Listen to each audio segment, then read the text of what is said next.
Olá! Novamente estou registrando para vocês os acontecimentos dessa padaria, que funciona apenas à noite. Deu bons resultados, as coisas que apresentei para o público de Uno. No início, dando informações sobre o que faço e os acontecimentos bizarros. Como de se esperar, o meu patrão, que não irei citar nome, por ordens severas, que eu não irei mencionar de maneiras algumas, ficou sabendo quando comentei sobre o lugar. No início parecia aborrecido, mas vale ressaltar que não passei nenhuma informação que pudesse expor explicitamente o lugar. Não forneci nome, localização ou expliquei em qual ponto específico de Toronto encontra seu estabelecimento, onde eu trabalho. Houve alguns acontecimentos estranhos. Minha última postagem foi há quase 4 meses e eu já estou aqui há 1 ano. Como pode imaginar, houveram infortúnios bizarros que eu irei tentar informar gradativamente. O tempo nessa região não funciona como você imagina. Aqui dentro é uma atmosfera sombria e assustadora. Se você raciocinar muito sobre a realidade, isso começa a lhe afetar também do lado de fora, do expediente. Porém, é uma outra questão que poderei falar em um outro momento, porque eu vou tentar resumir como eu fiz no primeiro post. Não posso dar destaque apenas para as coisas que estão no segundo plano, porque estou falando do meu convívio nessa padaria. Você deve imaginar o que os consumidores querem comprar aqui, não é? Acredite, são itens que vão além do pão francês e dos salgados. Com toda certeza, você já entrou em uma padaria para comprar pão e acabou levando algo a mais, só para complementar aquele delicioso café da manhã ou um lanche da tarde. É mencionando isso que eu quero falar sobre os frios. Nossa localidade serve carne, salame, presunto e mortadela, como de esperado, mas não se deixe enganar. Aqui não é o que realmente aparenta ser.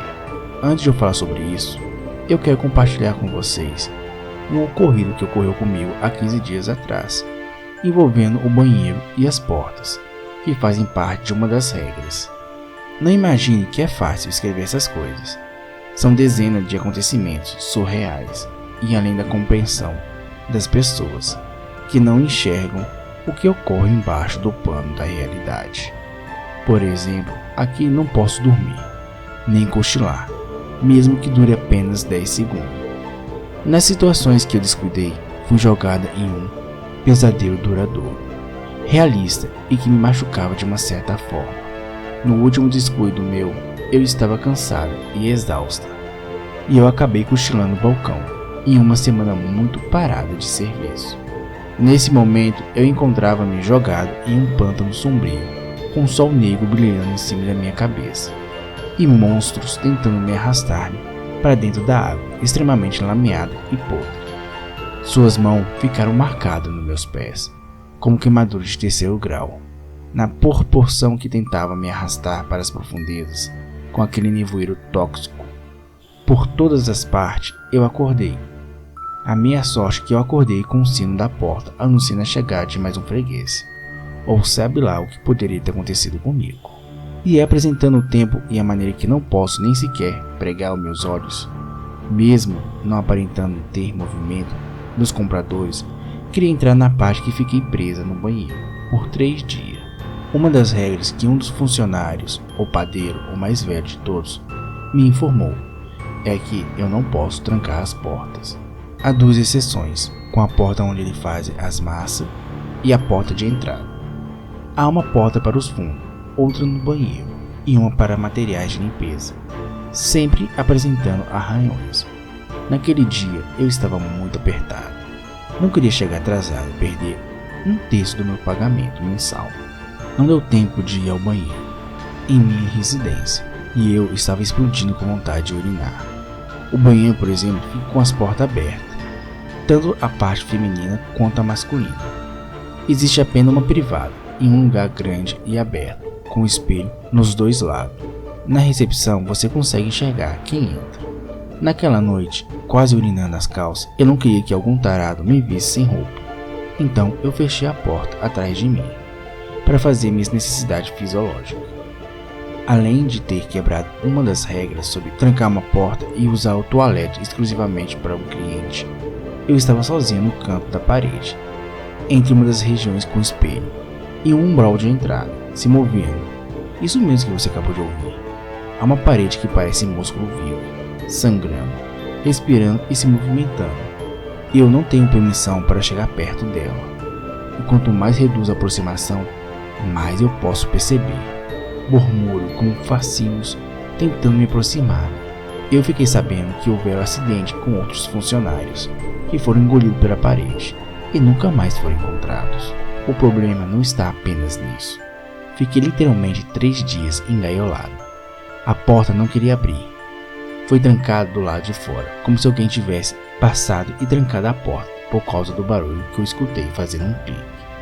Fiquei a todo momento gritando por ajuda e batendo na porta, mas não consegui descansar por nenhum minuto, porque eu não poderia dormir e tornar o meu tormento ainda mais pior. Eu não passei sede durante aquele momento, porque eu poderia beber o líquido da privada repleto de imundícia. Eu sabia que ficar sem comida é relativamente confortável para quem se encontra nessa situação extrema. É possível sobreviver por um tempo suficiente para encontrar uma maneira de se alimentar, de 1 a 2 meses. Isso porque pode levar alguns meses até que seu corpo não possa sustentar com o seu armazenamento de gordura. O tormento não durou tanto, além da aflição psicológica naquele momento. Até que alguém entrou, um dos clientes, a senhora que sempre carrega um saco que se mexe. Eu não pretendo entrar em muitos detalhes como foram aqueles 3 dias, trancafiada. Você já deu para perceber. O meu objetivo é apenas contar os fatos envolvendo o meu cotidiano na padaria. Eu apenas irei mencionar os eventos estranhos. Como prometido, pretendo apresentar outros clientes que parecem com frequências relevantes. Os que já foram apresentados são os que aparecem com mais frequência, em comparação a esse que irei citar agora. É claro que há apenas alguns de vários outros. Eu também preciso listar que o movimento aumentou um pouco esses dias, mas isso é um outro caso que pretendo talvez compartilhar com vocês. Bem, vou começar falando sobre a senhora que arrasta um saco grande, 3 vezes maior do que seu tamanho, e sempre usa o banheiro. Deve lembrar dela, como escrevi agora há pouco, que abriu a porta e tirou-me daquele inferno que durou 3 noites sozinho. Foi o que imaginei com base no relógio que estava no meu pulso, experimentando aquele pesadelo até saber que foram apenas 3 minutos. Como eu já citei várias vezes, o tempo aqui não passa de uma forma que estamos acostumados. Ela quase sempre aparece em dias chuvosos. Na verdade, é sempre nos dias de temporal. Dificilmente abre uma exceção. Então eu tive muita sorte naquele dia. Parece sempre estar apertada para usar o banheiro. E deixa o saco próximo do balcão e corre para lá, trancando a porta. Eu posso ouvir os ferrolhos enferrujados gritando. Ela não dura muito tempo. O que me incomoda mesmo, até forma um certo tipo de aceitação, é a maneira que a bolsa de trapos, amordaçada com uma corda pintada com manchas vermelhas, que pode ser interpretada como sangue, se movimenta. A senhora não vem apenas usar o nosso banheiro, como qualquer outro visitante. Ela leva pacote de torradas, com um tipo de carne no meio, e um líquido viscoso e negro no centro, assemelhando-se à geleia. Em uma ocasião nos primeiros meses que a belhota se tornou presente, fiquei curiosa para abrir o saco. A curiosidade foi tanta que eu nem sabia mais o que eu estava fazendo, quando me movimentei com as mãos indo na boca do saco. Por sorte, ela se aproximou e questionando o que eu estava fazendo. Como esperado, eu pedi desculpa, mas me ignorou e aproximou-se do saco, pisando nele, dando chutes. Naquela ocasião, notei que não queria abrir mais um amontoado de panos costurados. Seja lá o que fica guardado naquele vislumbre de tecido vermelho, tentou-me e me provocou para que eu deixasse escapar. Nos segundos em que finalmente parou de espancar a coisa viva ali dentro, a senhora foi educada e levou sua sacola cheia de torradas. Fora a decrípita apavorante que aparece nos dias de dilúvio e os outros acontecimentos envolvendo as regras, dessa vez irei falar sobre a presença dos mascotes. Cliente entrando com seus animais, ou seja lá o que acha que aquilo irá convencer alguém como eu, imitando um animal. Há muitos deles. A maior parte são insignificantes e outros ameaçadores. Irei ser breve nesse momento. O maior e o mais intimidante deles, só de imaginar dá vontade de gritar e de defecar nas calças.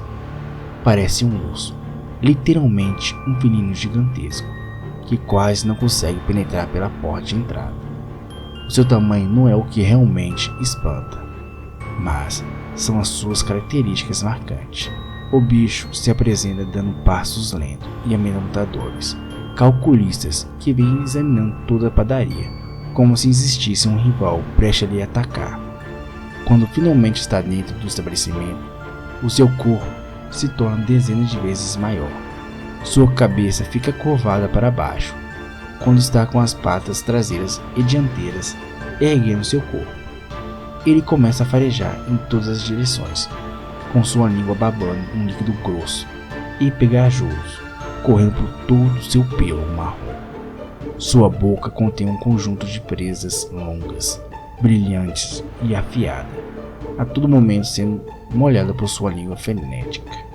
O seu dono, que o transporta para dentro, diferente da aparência sinistra e asquerosa dos outros clientes, é uma garotinha, com a juba cacheada e vários detalhes de borboleta cobrindo seu cabelo. Usa um vestido rosa e sapatos de princesa. É a única criança que aparece tarde da noite na madrugada para fazer compra, diferente dos guri, que fica arrastando um fantoche de um adulto.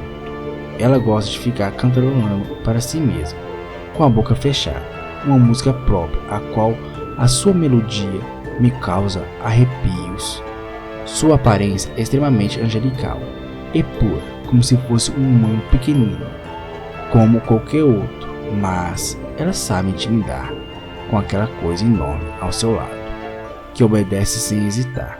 Ela vai sempre para a parte dos frios e leva uma quantidade muito grande de presuntos. Parte da carne da padaria, os presuntos ficam vezes espalhados por todo o tecido, com a tonalidade rosa pulsando, sem parar, não como se fosse qualquer outro tipo de presunto que você encontraria em uma padaria normal. Algumas vezes começa a espumar algo com um tom amarelado dentro da sacola, e é uma situação rara. Buracos ficam cuspindo sangue ou algo parecido. Nada que cause algum tipo de terror para mim, e muito menos para os compradores interessados. Algumas vezes a garota coloca suas unhas, cortando e triturando o plástico bolha para arrancar a carne e arremessando na boca do monstruoso da criatura, que se joga no chão, provando um estalo e ocupando todo o estabelecimento com as patas para cima, como se fosse um cachorro de verdade. Não dá para saber se é fofo ou assustador. Sua dona o acaricia com a mão em seu estômago, com pele costurada. Os seus dentes enormes surgem nessa situação. Sei que poderia dividir um homem com apenas uma mordida. Creio que essas foram informações aceitáveis, depois de quase 4 meses sem compartilhar nada, que aqui ocorreu. Não tenho muita certeza sobre isso, afinal, a noção do tempo aqui é completamente outra, mas não significa que eu estou mandando exatamente esse momento que você lê. Provavelmente os textos foram escritos há anos atrás, e é o que eu imagino, com base nos acontecimentos que irei pouco a pouco mostrar. O meu patrão, como eu já disse, gostou da ideia de compartilhar as partes assombrosas da padaria. Acho que vai atrair um novo público, não de pessoas normais, já que os humanos como eu, segundo ele, não conseguem encontrar o lugar. Gente como a gente precisa de um convite, ou ter uma ligação especial no mundo sobrenatural. Nada que me incomoda, porque até então eu estou sabendo lidar com todos os fatos da melhor forma possível. Eu espero que esteja pronto para quando eu mencionar sobre as pragas. Não são pragas, como você conhece. Muito obrigado. Fiquem bem. Fiquem seguros.